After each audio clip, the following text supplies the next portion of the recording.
234년 오장원에서 제갈량은 심각한 건강 악화를 겪습니다.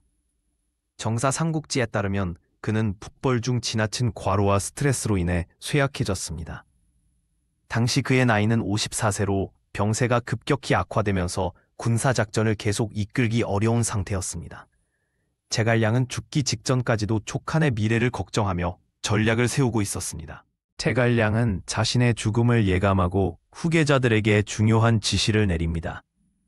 강유, 양의, 디의 등 측근들에게 촉한의 미래와 위나라에 대한 대응 전략을 유언으로 남깁니다. 특히 강유에게는 군사적 재능을 인정하며 후계자로 지목하는 내용이 포함되었습니다. 제갈량이 죽음 앞에서도 국가를 생각하는 충성심을 보여주는 순간이었습니다. 건흥 12년 234년 8월 제갈량은 오장원에서 생을 마감합니다. 그의 죽음은 촉군에게 큰 충격을 주었으며 군심이 흔들리는 결과를 낳았습니다. 정사 기록에는 단순히 병사라고만 기록되어 있지만 갑작스러운 죽음과 당시 상황이 맞물리며 후대에 다양한 의혹을 낳게 됩니다. 제갈량의 시신은 군의 사기를 위해 일시적으로 비밀로 처리되었습니다. 제갈량의 갑작스러운 죽음 이후 군내에서 독살 의혹이 제기되기 시작합니다. 특히 위나라의 첩자에 의한 음식이나 약물 독살설이 유포되었습니다. 야사인 세설신어에는 위나라가 보낸 간첩이 제갈량의 약에 독을 탔다는 기록이 있으나 정사에는 이러한 내용이 전혀 없습니다. 이는 후대에 만들어진 음모론으로 보입니다. 제갈량의 죽음 소식을 접한 사마이는 기뻐하기보다 오히려 의구심을 품습니다.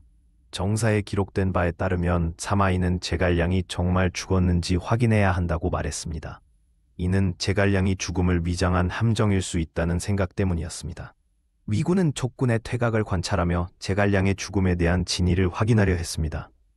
유선과 촉한 대신들은 제갈량의 죽음에 대한 공식 조사에 착수합니다.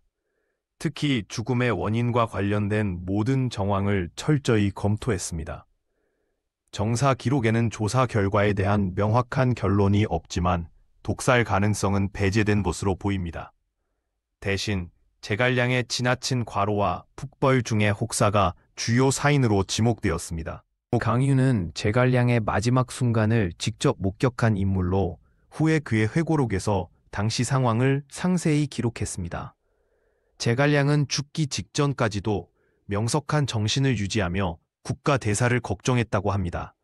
강유의 증언에 따르면 제갈량은 자연스러운 죽음을 맞이했으며 독살의 흔적은 전혀 관찰되지 않았다고 밝혔습니다. 앙대의 의학 지식으로 제갈량의 증상을 분석해보면 독살보다는 과로사 가능성이 더 큽니다. 삼국시대 의서인 상한론에 기록된 증상과 비교할 때 제갈량은 지속된 불명과 소화불량, 심한 두통을 호소했습니다. 이는 현대적으로 보면 스트레스성 궤양이나 뇌졸중으로 인한 사망 가능성을 시사합니다. 당시 의관들은 이러한 증상을 심기허약으로 진단했습니다. 일부에서는 촉한 내부의 권력 다툼이 제갈량의 죽음과 연관되었다는 주장을 펼칩니다.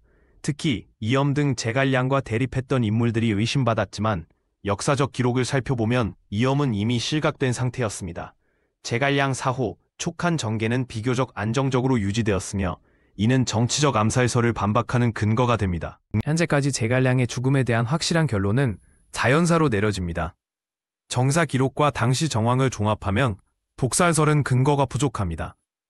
다만 그의 죽음이 촉한 멸망의 서곡이었다는 점은 역사적 아이러니입니다. 제갈량은 과로와 스트레스로 인해 평균 수명보다 일찍 생을 마감했지만 그의 죽음은 여전히 많은 미스터리를 남기고 있습니다.